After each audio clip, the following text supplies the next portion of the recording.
I want to tell you this morning about a boy who knew the alphabet song perfectly.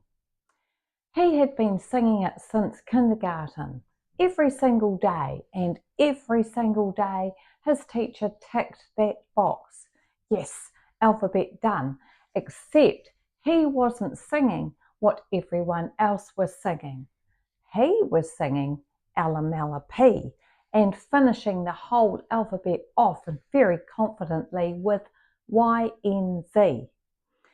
He had absolutely no idea that the alphabet had actual letters in the middle of it.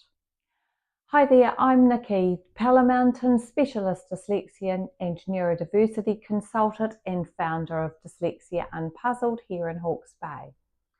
If you are a parent, a teacher, or someone who has spent years wondering why reading and writing feels so much harder for your child or yourself than it should, then this video is for you.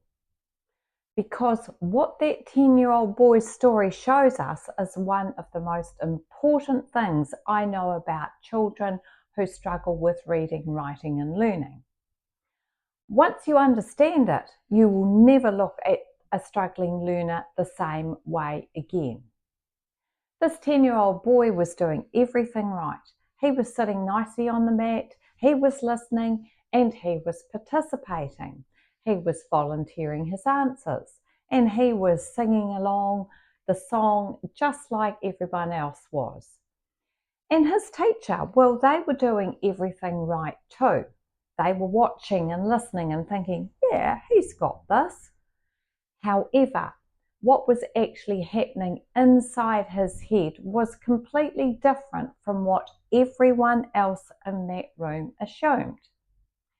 He wasn't hearing the letters, he was hearing the sounds. And those sounds had arranged themselves into something that made sense to him. Ella Mella P. And then YNZ at the end, confident as anything. For years, nobody knew, not his teacher, not his parents, and certainly not him. And they're all wondering why this is difficult for him, because as far as he was concerned, he knew the alphabet song, and as far as they were concerned, he knew it as well. He was doing it right. However, this is what I call the difference between performance and perception.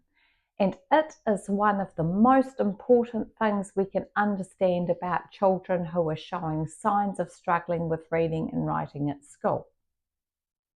So what is the difference between performance and perception in children with dyslexia? Performance is what we see on the outside, the child singing the song, the child reading the page, the child completing the worksheet correctly, or completing a worksheet. Perception, however, is what is actually happening on the inside, what that child is genuinely receiving, processing, and understanding. Here is the thing that actually keeps me up at night. These two things can look identical from the outside. A child can be performing beautifully and perceiving something completely different from what we assume. And because the performance looks close enough to right, we move on. We tick that box and we go on to the next thing. However, that gap, that space between what we think they are getting and understanding and what they are actually getting and understanding quietly grows bigger. One of the most common signs of dyslexia that gets missed completely is this. The child who confuses their letters and mixes up their words, that confusion does not come from not trying. It forms early on and it goes unchecked. For many people, it becomes part of how they read and write for the rest of their lives. This is not because they are not capable. It's because nobody caught it at the moment it formed. Here's something really important to understand about how to help a child who is struggling with reading and writing. Ball practice does not fix a perception problem. If a child is not seeing or hearing letters and words the way others do, repeating the same activity over and over again will not correct it. It will only make the confusion more deeply ingrained. What actually helps is meeting a child where their brain actually is. Whenever I work with people or children, I use clay and something completely different happens. A person will build the letter with their own hands. They feel it, they see it from every different angle, and they create their own connection to it. If they are getting it wrong, I can see it happening right in front of them or right in front of me. They can correct it right then, not years later. This is the moment to sort it out, not after it has become an ingrained confusion, not after it's become part of the story that a child tells about themselves.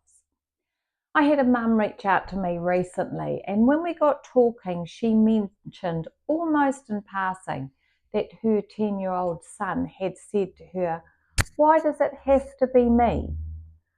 Well, that question actually stopped me in my tracks, because that's not a child asking about dyslexia. That is a child who has already started to believe that having it means something is wrong with him. It's heartbreaking. He is only 10 years old, and that story is already taking hold. Because what is actually happening has nothing to do with their intelligence or their effort or their character. It is simply to do with a mismatch between how his brain works and how he is being asked to learn. In New Zealand, around 1 in 5 people have dyslexia, and 30% of students failed level 1 NCEA due to literacy difficulties in 2025. Now, these are not children who aren't trying. These are children who are being taught in a way that doesn't match how their brain works. That mismatch has a cost, and that cost is enormous. If you are watching a child in your life and something in this video has made you think, I want you to know that there is a perfectly reasonable explanation, and there are things you can do right now, practical, real-world things that work with how that child actually thinks rather than against it. I have a resource that is called Discover the Secrets to Stress-Free Reading, and that is a really good place to start. The link is in the description below, and it is designed to help you understand what might be getting in the way and what actually helps, and to bring a little bit of joy back into reading again. If you want to go deeper, I have a live online workshop coming up very soon called From Confusion to Clarity, helping learning finally make sense. It's practical and it's built around exactly what we have been talking about today. The link to register is in the description too. And if you are ready to understand what's actually going on for you or your child specifically, I invite you to come and have a chat with me. This is exactly what I do every single day, and I would love to help. If this video resonated with you, please share it with someone who needs to hear it, because somewhere out there is a child singing Ella Mella P and finishing very confidently with YNZ, and nobody knows it yet. And also, don't forget to subscribe so you don't miss the next video in this series. Next time I want to tell you about a girl whose reading was fast and fluent and completely confident, and who had absolutely no idea what she had just read.